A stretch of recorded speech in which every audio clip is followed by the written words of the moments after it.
तो आज जो कहानी मैं सुनाने जा रहा हूँ वो हमें भेजी है स्वाधीन मिश्रा ने। ये उनके एक ऐसे सफ़र की दास्तान है जो वो चाहकर भी कभी नहीं भूल सकते। एक ऐसी रात की कहानी जिसने उन्हें हमेशा के लिए बदल दिया। कहानी की शुरुआत होती है साल 2022 से। स्वाधीन के परिवार का एक बहुत बड़ा सालों पुराना सपना पूरा हुआ था। उनके घर में पहली पहली कार आई थी, एक फोर्ड।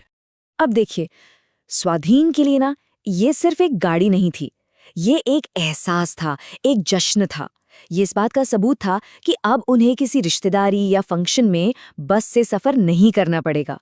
पूरे परिवार के लिए ये एक बहुत बड़ी बात थी। अब क्योंकि गाड़ी नई नई थी तो स्वाधीन भी नए नए ड्राइवर थे। बड़े जोश में सुबह सुबह खाली सड़कों पर क्लच और एक्सेलरेटर पर हाथ साफ कर रहे थे। उन्हें जरा भी अंदाजा नहीं था कि आगे किस्मत उनका कैसा भयानक इम्तिहान लेने वाली है। तो कुछ महीने गुजरे और गाड़ी की पहली सर्विसिंग का टाइम आ गया। इसके लिए उन्हें पास के शहर बलांगीर जाना था, जो वहां से करीब 2 घंटे की दूरी पर था। अब यहाँ से ना चीजें थोड़ी गड़बड़ानी शुरू होती हैं। सर्विस सेंटर पर भीड़, फिर काम में देरी, फिर भाई का दोस्तों से मिलना, मतलब एक के बाद एक छोटी छोटी देरियों ने उनका पूरा दिन ही पलट दिया। सोचिए, जो काम दिन में निपट जाना था वो अब रात के अंधेरे में एक 80 किलोमीटर के सफर की वजह बन गया। तो वापसी का सफर शुरू हुआ एक बिल्कुल सुनसान अंधेरे हाईवे पर। स्वाधीन, जो अभी भी ड्राइविंग में कच्चे थे, उस घने अंधेरे को चीरते हुए गाड़ी चला रहे थे। और फिर पाटनागढ़ शहर पार करते ही मानो सड़क ही बदल गई। ये कोई आम रास्ता नहीं था। ये 40 किलोमीटर का एक ऐसा बदनाम स्ट्रेच था जहां चारों तरफ घना जंगल था, सड़क टूटी फूटी और संकरी थी, और स्ट्रीट लाइट तो दूर दूर तक नहीं थी। रात के लगभग 12:30 बजे अचानक गाड़ी को एक जोर का झटका लगा। स्टीयरिंग व्हील एकदम से भारी हो गया। जब स्वाधीन ने गाड़ी रोककर देखा तो पता चला टायर पंक्चर हो गया था, और बस वो लोग उस घने काले जंगल के बीचों बीच फंस गए थे। जैसे ही स्वाधीन टायर बदलने में लगे, जंगल की वो खौफनाक खामोशी टूटने लगी। पहले उन्हें एक दबी हुई चीख सुनाई दी।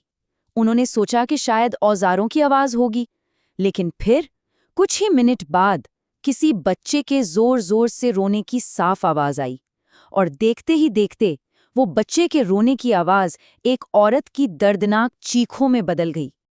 अब डर के मारे स्वाधीन ने क्या किया, फोन पर हनुमान चालीसा चला दी।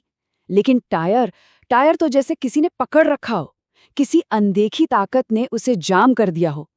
आखिर में जब स्वाधीन और उनके भाई दोनों ने मिलकर पूरी ताकत लगाई, तब जाकर वो टायर बाहर निकला।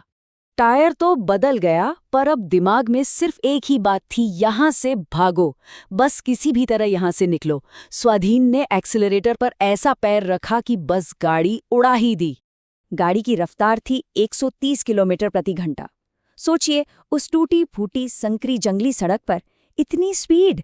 स्वाधीन ने पहले कभी इतनी तेज गाड़ी नहीं चलाई थी, पर असली खौफ तो अभी शुरू होना था।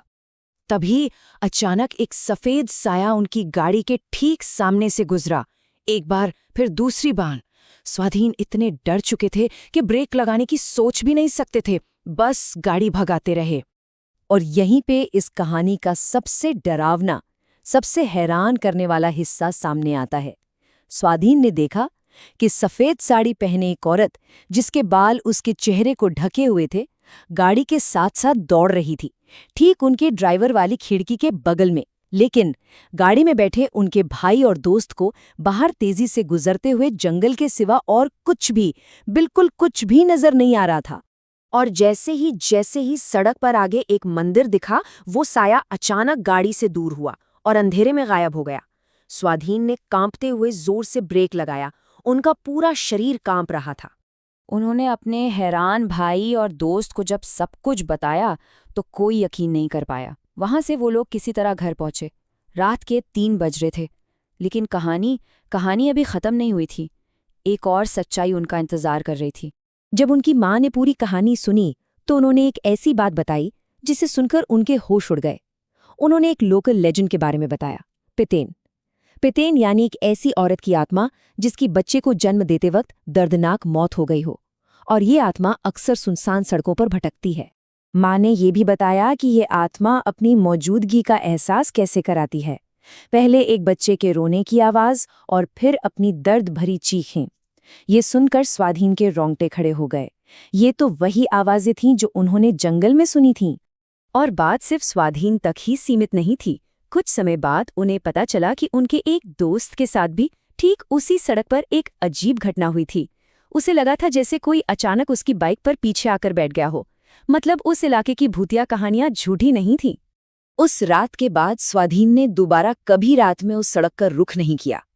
उनकी ये कहानी एक सवाल जरूर छोड़ जाती है। क्या सच में कुछ रास्ते ऐसे होते हैं जिन पर अंधेरा होने के बाद कदम नहीं रखना चाहिए?